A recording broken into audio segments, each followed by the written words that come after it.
Yo, what's up? It's your boy Carcino here, man, and this is the truth behind the Mobb Deep and Dungeon family beef. What's and this the thing about this is not even a beef. This is really a situation, and this goes all the way back to when Southern Playalistic came out.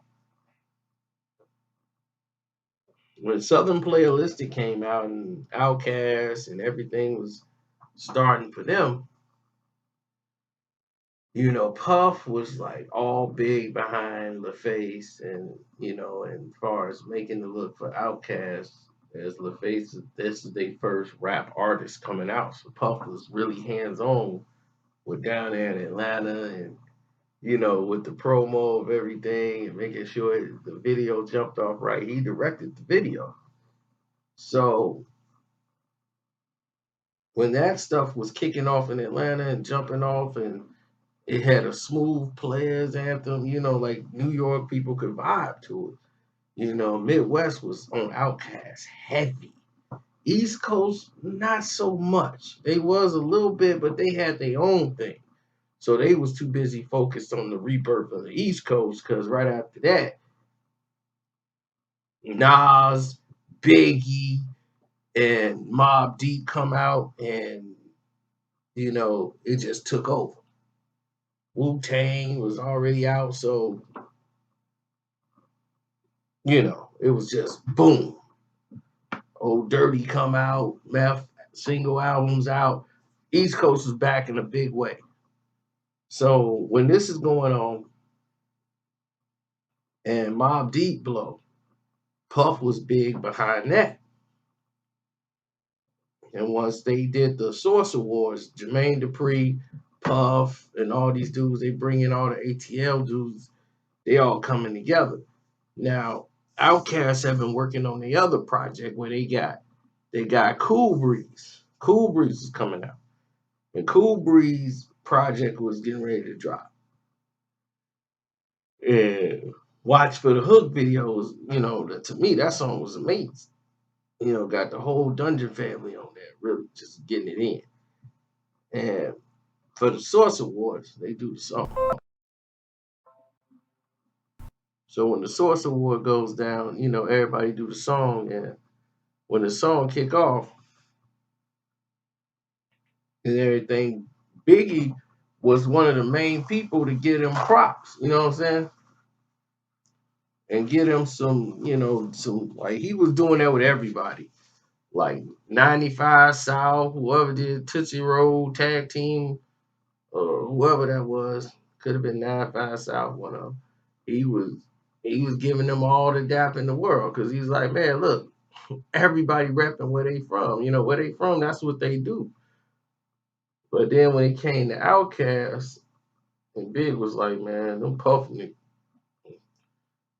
It's just like, them puff niggas right there. You love them niggas. Well, you better not ask me to rap on it. Because that's wild. And he was just talking about that song, man. Watch for the Hook. Like, that song was too wild for Big to get on. So everybody was like chilling together, like Mobb Deep. And they was some real little dudes at the time. Nas and all them dudes was all like chilling and hanging out with Ray. And, it was just a whole different type of environment. And then at the party for Jermaine Dupri, I believe it was Jermaine Dupri. This is what actually happened. P is sitting there.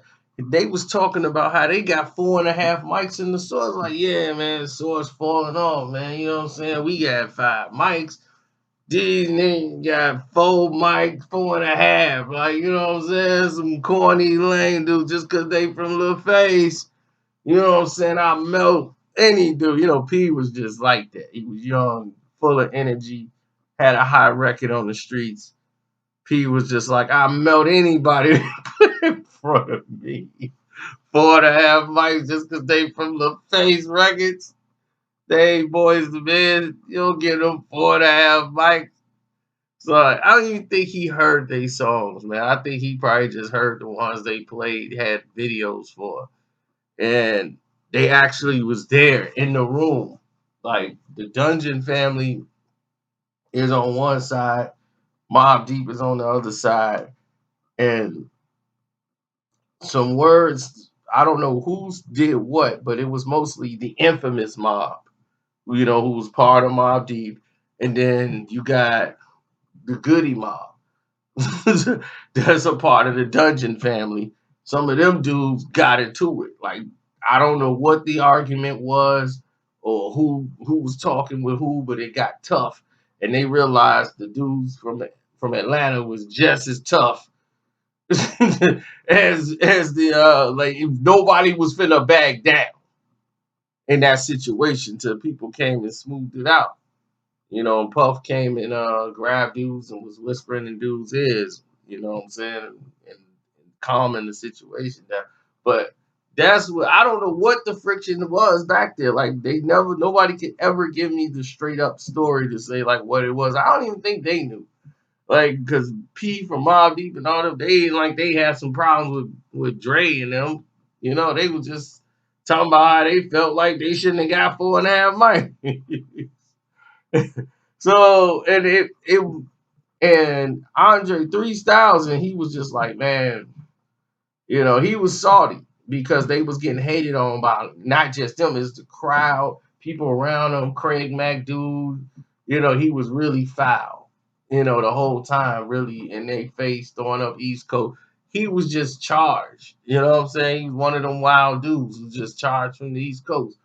And he felt really disrespected, man. Three Stacks is like, man, we ain't even about all that, man. You know what I'm saying? Like, we ain't even part of no nonsense, man. You know what I'm saying? Where we from, we all brothers, man. Like this is stupid.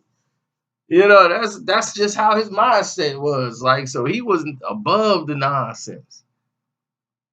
And the way they dressed, man, they was like, man, these dudes dressed like a bunch of weirdos. So they just threw everybody off. And not everybody could rap to that Cool Breeze beat. That Watch for the Hook. That's just some wild stuff. You just don't know any better.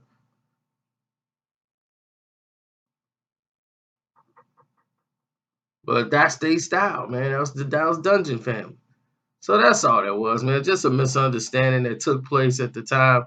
But it's weird because they all grew to respect each other and respect each other's craft. Once they found out, like, oh, okay, no, Three Stacks is that business for real. Pete respected him as an MC. He respected Prodigy as an MC. They met plenty other times before then in other places. Never been a problem.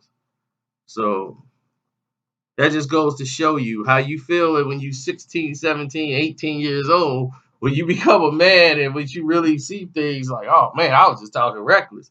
You know, it's just how it is, man. That's just what it is. So it's all good, love, but now you just know a piece of hip hop history. I'm out, bro.